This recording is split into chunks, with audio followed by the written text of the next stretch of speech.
Okay. Good morning, listeners. Before we get started, be sure to hit the like button on this video, the notification bell so that you know when I upload new videos. And if you haven't already, please subscribe to the channel. It lets YouTube know that I'm here. And we're going to continue on with the Vixen Diaries. Chapter 4, On Tour.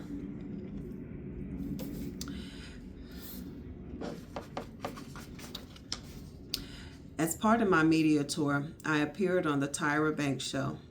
It was not a good experience. I found Tyra to be both a hypocrite and a member of a thriving but overlooked breed of female chauvinists. While waiting backstage to be introduced on her CW talk show, I was appalled to hear her giving a little speech to her audience and viewers. In effect, she was setting me up. She rattled off a disclaimer stating that she in no way agreed with or supported confessions or me. Leave it to a model to take the low road where actual journalists have not. And this is not just any model, but a model who dated in the same circles that I have. She attacked me for exploiting the men in my book and for dating celebrities. And yet, Tyra gushed over Dennis Rodman, another guest on the show, celebrating his exploits and asking questions about Madonna and Carmen Electra. I remember that episode. She really did. Why wasn't he bashed for dating celebrity women and displaying his private life? After the break, I questioned Tyra about her approach. I am a celebrity first. And these are my colleagues, she told me. Colleagues in the fashion industry? Funny, I've never seen Bobby Brown or Van Diesel on a runway in a thong.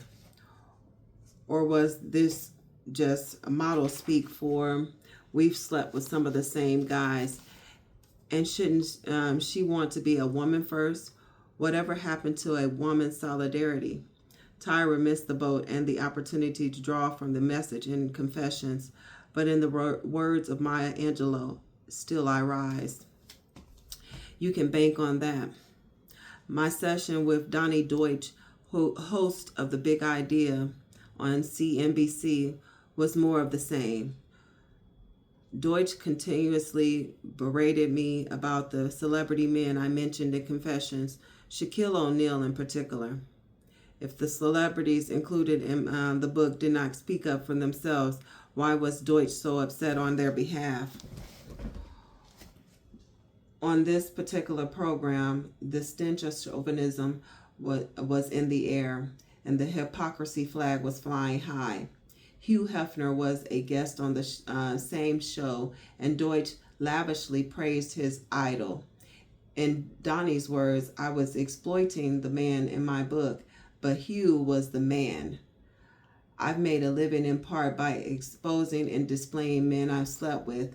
Hugh has made a fortune in part by exposing and displaying women, many of whom he has slept with.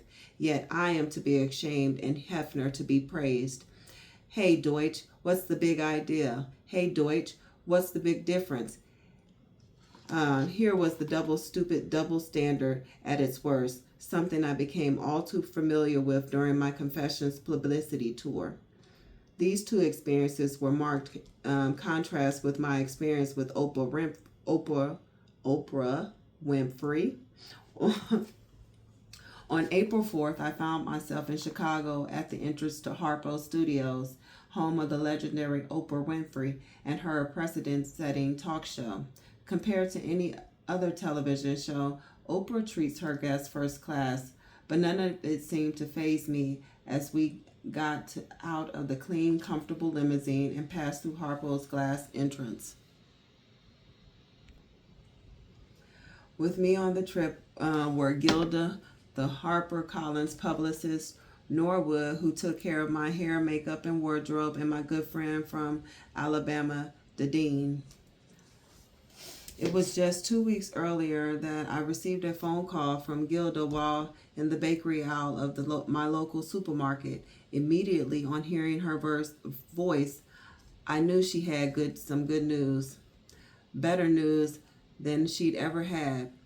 It was all on the verge of bursting out of her when she asked me if I was sitting down. No, I replied, and if I did, I'd probably be carted off to the crazy house.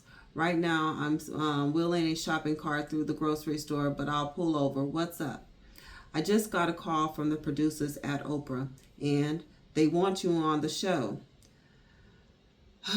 I'm not sure if I'm not sure what I felt could be categorized as excitement, as if it felt more like relief. Certainly, standing in a busy grocery store didn't make it any easier for me to express myself on hearing the news. I stood there by the English muffins in aisle 7 stuck. My eyes grew misty, and a tear made its way from the inside corner of my left eye as I came face to face with a goal and dream realized. After a pregnant pause, Gilda checked my vitals. Are you there? Okay, here we go. Yep, here we go. I was instructed to keep the upcoming taping a secret and not to tell even my closest friends. This was fairly easy to do, except that I had to tell one person, my boyfriend, my mentor, and confidant, Bill Maher. I gave myself time to live with the news alone and then left the message on his answering machine a couple of days later. For the next week and a half, I prepared for my appearance on Oprah just as I had since I was a little girl back when this dream began. Only this time it was for real. I expected to be nervous and overjoyed at the idea of sitting down with the most influential woman in media, but as we walked into the studio, surprisingly, I was calm and introverted. Norwood had his game face on. He was serious about his business of making sure my personal appearance was flawless. Gilda was a nervous wreck. She slipped me a handful of notes written on tiny little pieces of paper to remind me of what to say and what not to say. I politely tucked the notes into my purse, knowing that no one could help me now. I was going to sit next to Oprah Winfrey, and all the coaching in the world would not prepare me for the drastic turn my life was about to take. Once in the green room, Norwood laid out his supplies and got to work on my face. Over the next hour, I sat in the chair while everyone fussed over me. Gilda was rearing her hands. The dean was praying over me, and Norwood kept turning my head his way and that. It was all a bit too much, and I began to feel overwhelmed. It got worse when a pair of Oprah's producers began taking turns briefing me on what I was supposed to say once I got on stage. These two pleasant young women did their jobs impeccably, and almost to a fault. But whatever they were saying went in one ear and out the other, completely bypassing my brain. In the back of my mind, I was thinking, would you just get out of my face and stop trying to tell me what to say and think? As much as they tried to convince me that portions of the show are loosely scripted, I knew that nothing in my life ever goes as expected. In fact, usually goes a lot better than anyone could ever have hoped. My only hope was that this experience would be no different.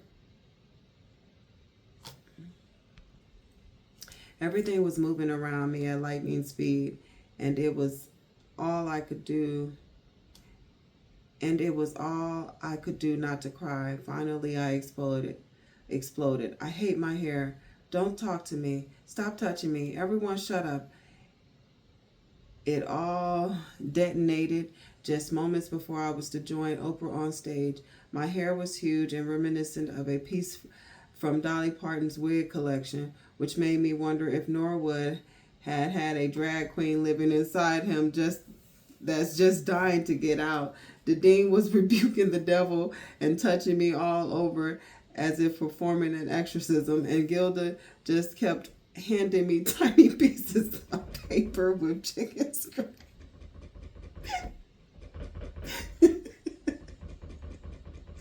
I'm sorry, y'all.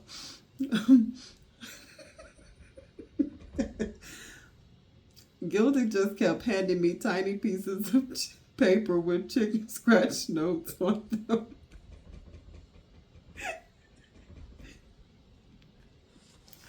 Just as I was melting down, I was pulled from the green room and onto the stage. I was a mess up until that very moment I saw her enter the studio. Making her way to the stage, she waved easily to the audience as they jumped to their feet in exhilaration, screaming and carrying on, some with tears in their eyes. As I sat there watching this, I could feel the love, all of it directed towards Oprah. And as soon as and as I continued to watch in awe, I whispered to myself, I want this. It is but pure example that Oprah inspires me. Even if I don't agree with everything she says and does, it doesn't change the fact that she is a woman affecting lives and changing the world for the better, wherever and however she can. She is one who came from nothing and endured some of the same abuses I have. She's also made a few of the same mistakes. She never let her past get in the way of her future. She worked diligently to become influential and remains purpose-driven, both despite and because of her success. As I watched her walk onto the sound stage, I knew then how far I wanted to go, and that there is really no limits to the things I could accomplish. I also realized that there is no reason to be afraid of what is to come.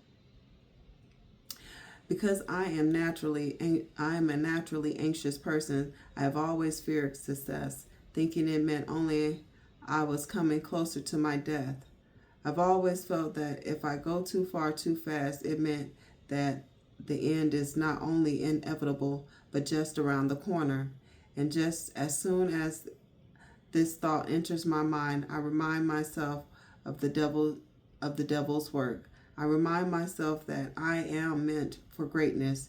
There will be efforts made to stop me, and death is surely one way to do it. Waiting for Oprah as she welcomed everyone to the show, all that went out the window. I wasn't afraid of dying. I wasn't afraid of the prospects of my success. Instead, I inhaled the ideal of it, the feeling of accomplishment and purpose and the power of love. I rose to my feet as Oprah turned to me, arms outstretched. As she welcomed me with her embrace, I welcomed all my answered prayers. I have been dreaming of this moment since I was a young girl. I would lock myself in the bathroom at home and practice my Oprah cry, the way my face would look when she invoked emotion in me, which I knew she would. I practiced what I would talk about and how I would sit. I always pictured myself in a silk top and a pencil skirt, the type women wore in the old black and white films I loved so much as a girl. I had pictured it all in my head 20 years ago, and here it was, the moment I had waited all my life. Waited for all my life. Just as I had pictured it, I wore a deep fuchsia silk blouse and a white pencil skirt, along with a fabulous pair of shoes, which were too tight to actually walk in, but were perfect for sitting with the queen of daytime, a shoe lover. Cute shoes, Oprah said as she sat next to me on the sofa. Inside, I gave a little cheer. My strategy had worked. I had planned my footwear carefully, hoping to grab her attention. Oh, thank you, I said in a voice that I hoped sounded casual and unassuming. My toes are numb, but I look fabulous. We laughed in unison for a brief moment, then it was on to business. For the next 22 minutes, she and I had a delightful exchange. For the first time since publishing Confessions, I felt I was with someone who understood, someone who was not condemning me, someone who recognized pain and the effects of trauma. For the first time, I was not alone in my thoughts and truths. My experience with Oprah was completely opposite of my experience with Donnie Deutsch and Tyra Banks. She was not judgmental, but understanding. When I cried, she cried.